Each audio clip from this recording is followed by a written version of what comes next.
When my wife and I made the move back to Mount Juliet to start life, I kind of came in with this preconceived idea, which was we were going to be successful. Even though the work was really hard, I never felt more alive. I would have rather been on that backhoe up there with Andrew and Roy, joking and learning and laughing and working so hard and building this thing that we're building than anywhere else that I'd ever been in ministry. It was a wonderful time, and we loved it here. And so I showed up at this little wedding chapel, and I sat in the back left corner, and I saw all these people together, and a guy by the name of Andrew Wharton was talking about the kind of church that he wanted to start, and it sounded cool. But once again, I really just wasn't interested. And the next thing I know, I'm sneaking up the back steps at a wedding chapel to the balcony, and I'm sitting in the back row and just sneaking in and out. And I've been here ever since. And man, it all worked. And the only condition for all of this stuff to keep working was that I had to keep working harder than everyone else I knew to make it work. And that was our culture, creatively and otherwise. We were hard workers, and man, we were happy to be so because it was working. And I really felt unequipped. I didn't even own a Bible, but my marriage and my family life was in such a desperate need for help that anything seemed like an escape. I was building a church not only physically, but I was able to build it relationally the way that I wanted to build it. I could build it on friendships, I could build it on relationships, because those are, to me, what sustain the test of time. As we went along, there was never a question that I was always looking for what's the next thing that's going to make the church grow? What's going to be the thing that takes us and catapults us to the next level? I look back now and I know that what we've done from this point, from today backwards, we have worked so hard at establishing a church in a community, and to get it rooted and to get it settled. And I think if I was just going to kind of maybe be brutally honest with you, I would say that I have worked myself to a place that I would really just call myself a workaholic. That in order to make this journey go where it needs to go, I have to work myself to death.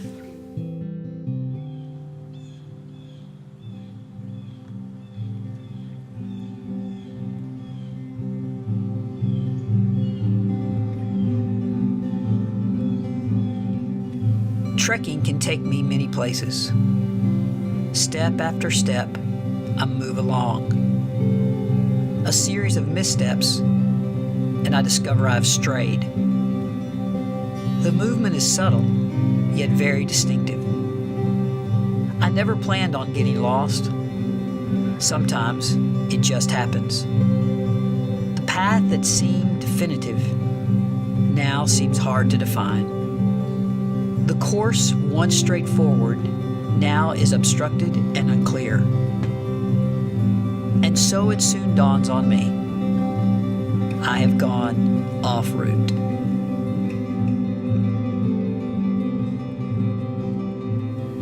In my life of growing up in the faith world, in a faith-based home, around church my whole life, working in churches, planting life, and experiencing all that we have experienced in these 14 years. I never thought in that historical, biblical, and traditional background that I would ever find myself on this trail being off route. But that's what happened to me. I began to feel a bit lost. I began to feel gloomy. The joy, the zeal, the excitement of doing what I thought that I was going to do just kind of faded, slowly faded. Church wasn't what I had experienced it would be. It hadn't reached the grandeur that I was anticipating that it would become, that life would be this thing that would rise out of the mist, if you will, in Mount Juliet. And when it didn't reach that standard, I began to struggle. Part of that is because it was a self-inflicted from peers, from pastoral peers, and from myself. When you plant a church, you may not know this, but you're the golden child. Everyone's going to watch and everyone's going to see what happens. And because for whatever reason, those secondary years of life didn't have the continued push that it had in those early years, I just began to struggle with that, and I just was lost. I began to feel basically inadequate.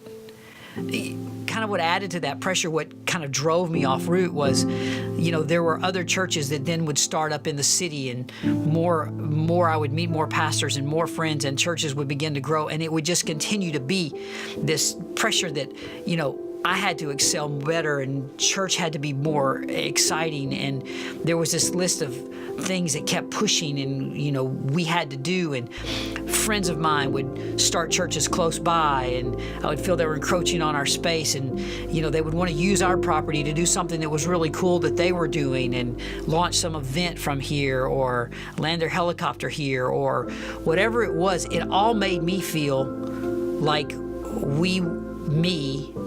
that I was inadequate, that I couldn't do this job.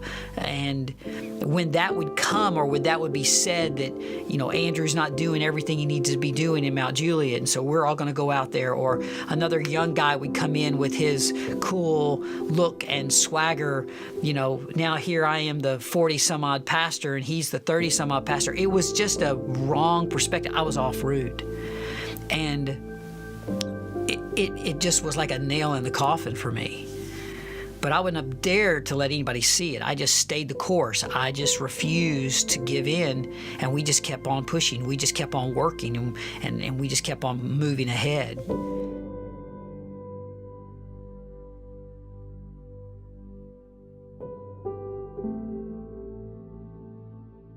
I guess that my life and ministry began going off route somewhere around 2012. But you kind of got to back up a little bit from there. In 2008, our daughter Sadie was born, and that was a major change. It was a shift from the way we'd always done ministry. And my wife Laura and I, we'd always done it together as equal partners. And in 2008, somebody had to stay home with the baby, and so we entered this season where you really right in the middle of what I consider our height of success in youth ministry in those days. Suddenly one of us was almost always gone, and it was different. And neither one of us were dealing very well with it. And so if I was gone on a youth trip, which we took, so many youth trips, 5 or 6 a year, sometimes internationally, if I was gone and things were going well, then Laura was missing out on it. And then if I was out there and things weren't going well, then things weren't going well. So we were struggling to know how to communicate about it, how to experience things together and experience things apart, and how it all fit, because we'd always had this success based upon us working hard together, and now that paradigm was shifting. And so we were beginning to look at what the next season might hold. And we banked everything, as you know, on relationships and hard work. And so really we were poised for a fallout that we couldn't even see coming. And here's the reason there was a fallout: because everyone in youth ministry has to leave. They have to. If they're a kid, they have to move on. Trust me, you don't want a kid to stay in youth ministry until they're 25, even if they're the best kid ever. So from 2008 to 2010, 2011, we literally graduated hundreds of kids who had been like family to us. And it was like the backbone of our ministry was just ripped out of the body. Because I was beginning to realize I really needed those young, energetic, willing kids. And really, I needed the fact that they needed me so badly. And I had this dream back in those days that they would become healthy in our church after graduating from youth ministry. And that was not becoming a reality, because when those kids were graduating after all those years and years of pouring into them and discipling them as leaders, they were leaving us. They were just going away. And I had worked hard to build all these things, and now it just felt like it was crumbling. And I found out that those relationships that I thought would make everything last forever, they're good, but they were missing something that was supposed to make them last. Like the lasting part wasn't working, and good just wasn't good enough anymore. And no matter how much good we were doing for people, I found out that those heartstrings just couldn't hold us together. And then I guess, if to be very brutally honest with you, the last several years, what really began to just send me into a darker place, to a place that wasn't right, was people began to leave life. I don't have enough toes and fingers. I don't have enough hairs on my head to count how many people have left life. And in that journey, there was a myriad of reasons. There's all kinds of reasons why people left, but why they left is really irrelevant. Some of the reasons may have been valid. I thought maybe they weren't valid. But to be in an open and honest conversation about it, oftentimes they would tell me, here, do this. Here, take this book, read this. Here, watch this video. Here, go check this pastor out. Or this is the way it's, we're looking for X, or you don't have Y. And all of that just drove me into a place that was just bad. Where's loyalty? Where's relationship? Where's investment of all these years that we've poured into you and life, and those things that we thought were valuable, that would sustain, that I had built my whole entire precipice of church on, the edge of who we were going to be, didn't seem to sustain. So I felt like sometimes we were taking, people say you take 3 steps forward and 2 steps back. I felt like we were taking 3 steps forward and 4 steps back. So there really was only one thing to do, and that was just to drive ourselves deeper into, we're going to fix this, and because I'm a fixer, and we're going to work harder, and we're going to make this thing come to be like it hasn't been. And so we began to just work, and we began to work harder, and as the more harder we would work, it wouldn't take anything away. Life should have been exploding at the seams. The people around me, the amazing people who were in the church, the amazing staff that I have, the incredible talent that was there. We had absolutely the best. Yet somehow or the other, it wasn't happening, and I couldn't get it done, or didn't feel like I could get it done. And so this inadequate leader mentality began to rise up within me and take me off route.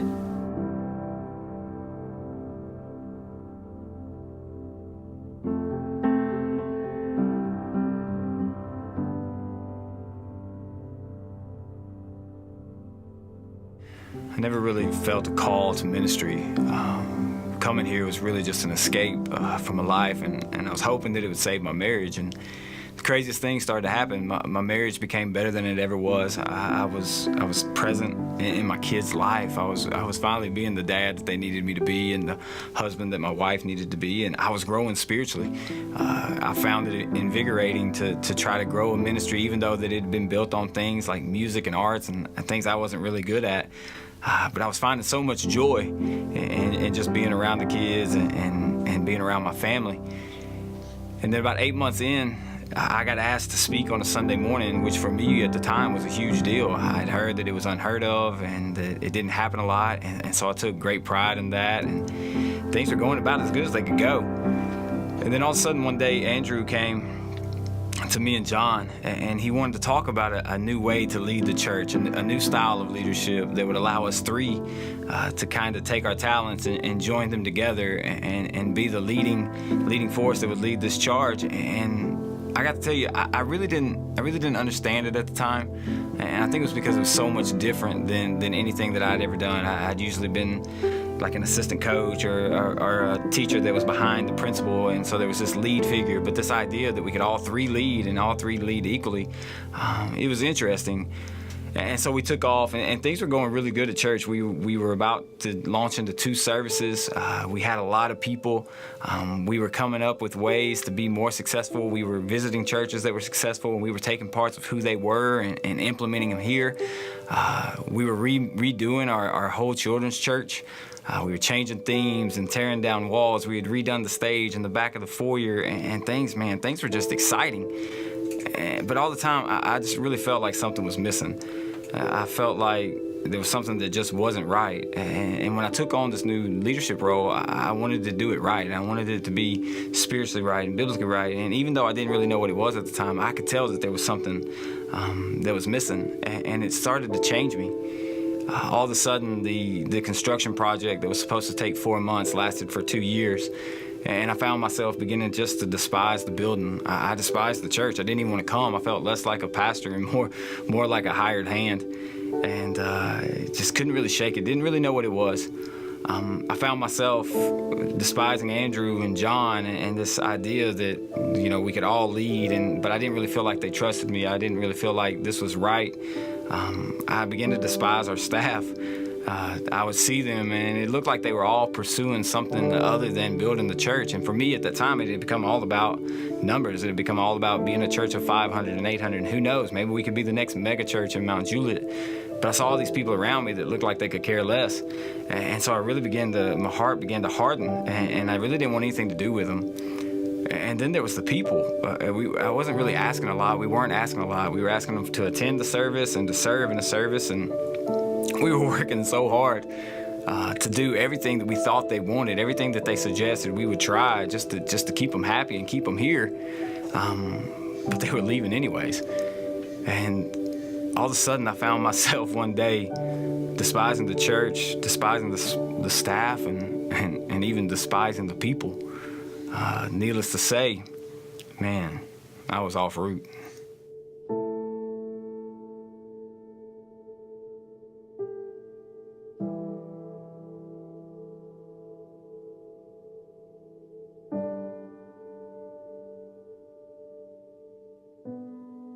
And so by 2012, it finally reached this crisis point. I had always had this, I call it a favor with people. Like pretty much everything in youth ministry, in a ministry that I would touch, it felt like it would turn to gold. And, you know, I'm not ashamed to say, I'm a little ashamed, it's embarrassing, but there are a lot of families over the years who would tell us that they would stay here at our church or even our previous church because of what we were doing for their kids in youth ministry.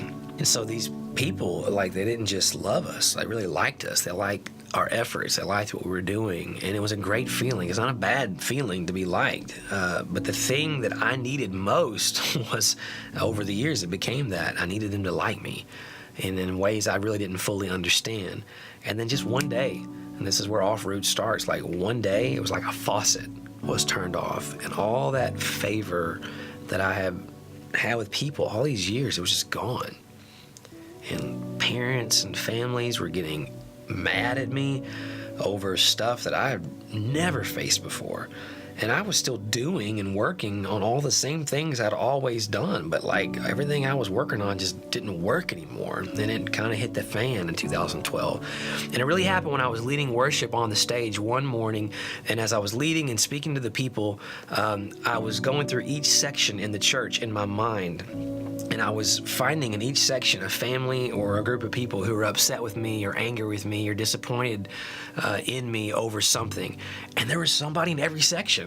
And as I was singing and speaking to the people about the goodness of God, I had this parallel monologue going on in my head where I was thinking of all the things I had to do to fix each one of these situations. And I was thinking, well, I got to call that person, and I'll have to text them, and that will require a sit down face to face. And I have all these ideas of how to fix it.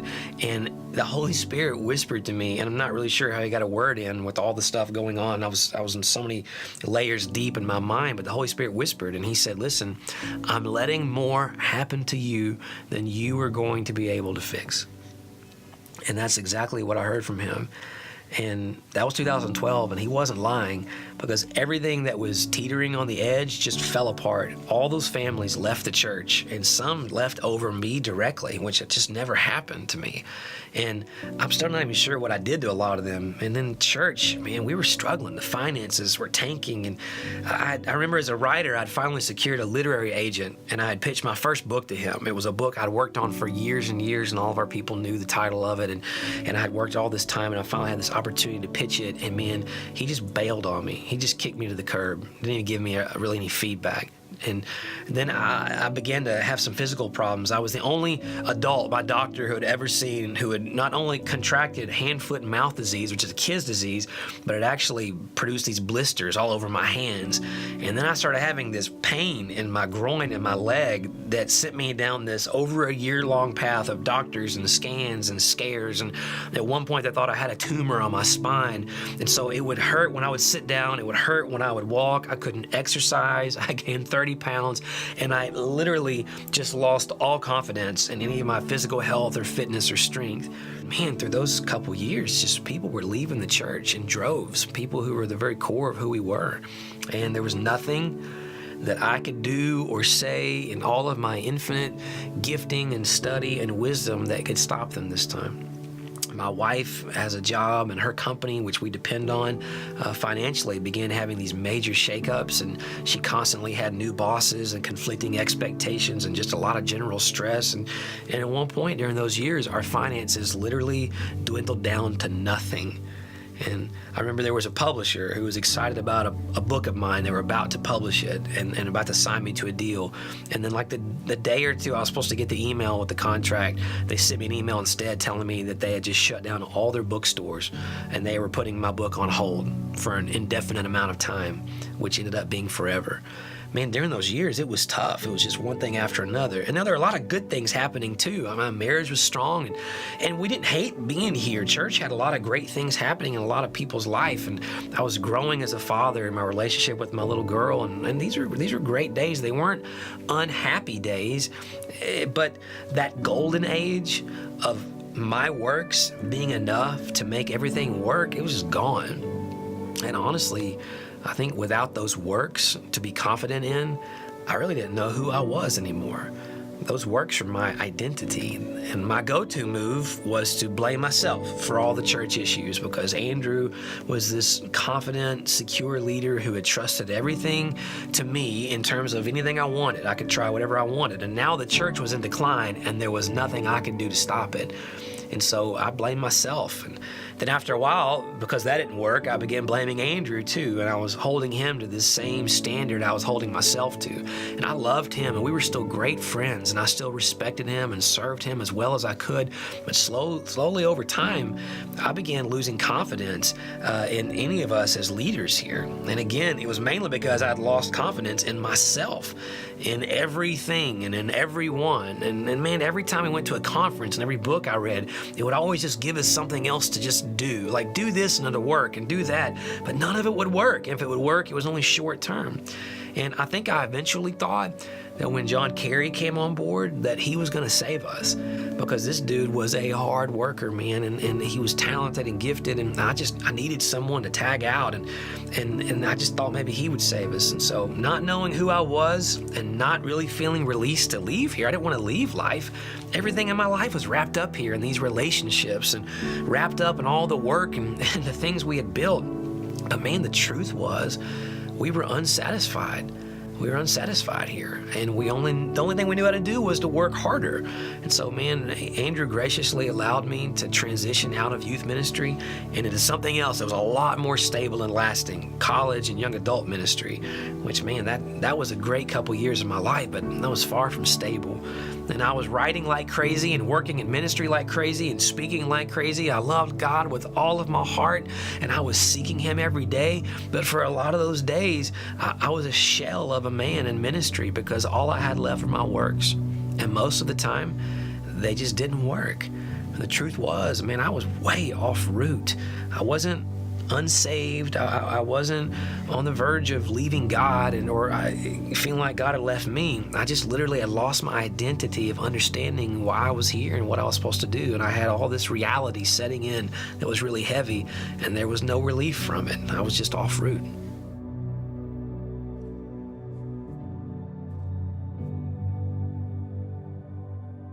So in a process of working harder, I turned to trying to find an answer. What's the next retreat? What's the next thing? What's the next opportunity? What's the next book? What's the next fix? Anything that we could put our hand around. What's the next program? I started kind of becoming mad with the staff. And there's a litany of reasons why, but one of them is that the staff, they're also talented, and they each have their own place. You know, John's off writing another book for the president. Johnny W., who worked on staff with us, has launched an incredible comedic career, and Jeffrey has laid out the next Star Wars film and how they're going to shoot it, and Dane has gone off and written another great song, and he's pursuing those things, and Roy gets invited to do some magic conference and get taught his skills and do his thing. And in the midst of all of that, I just found myself sitting here at church. Nobody's inviting me to go anywhere. Nobody's drawing up on me because I felt inadequate as a leader. And at the end of the day, truth be told, these guys are the ones that are amazing and they should be making the church grow. And we should be seeing great things happening from it. Yet in all of that, I just retreated, and we just began to we began to lose synchronicity with each other. And it's just where we were. I tried everything I could. I tried fasting. I tried praying. Here's 30 days. Here's 40 days. And I couldn't break through. I couldn't come to the place. And so soon it was, guys, look, we're going to you go get these things and bring them to us. And I didn't matter what it was. We launched all kinds of programs. We launched Apex and yielded some results, but it still was a struggle for us. I don't care, just bring it to me. And here's the real kicker about it all. In my life, in my process of being off route, here's really where it boiled down. I really kept waiting for some supernatural explosion to happen in church on a Sunday morning.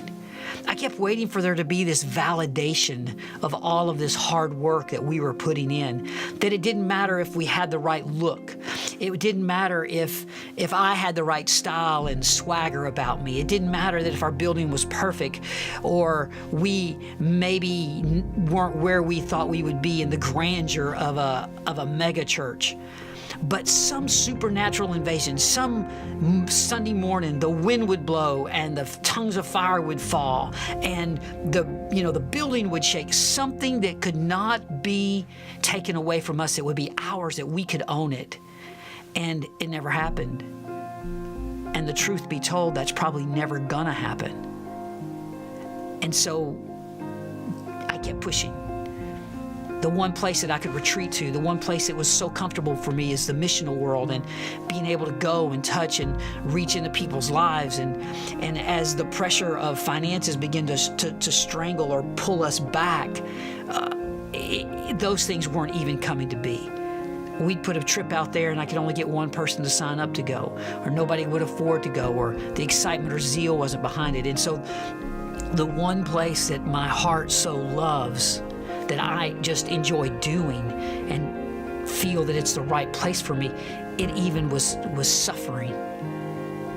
So honestly, I was looking for any resource, looking for anything. God, you've got to fix this. You've got to help me do this. I'm doing everything. I'm working myself to death. I'm forcing my staff to work. We're trying everything we can.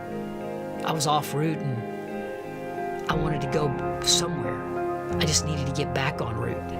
And there was no coach, there was no mentor, there was no book, there was no program. Honestly, I don't think there was any earth-shaking, wind-blowing experience that could get me back. I was in this journey, and I was off route.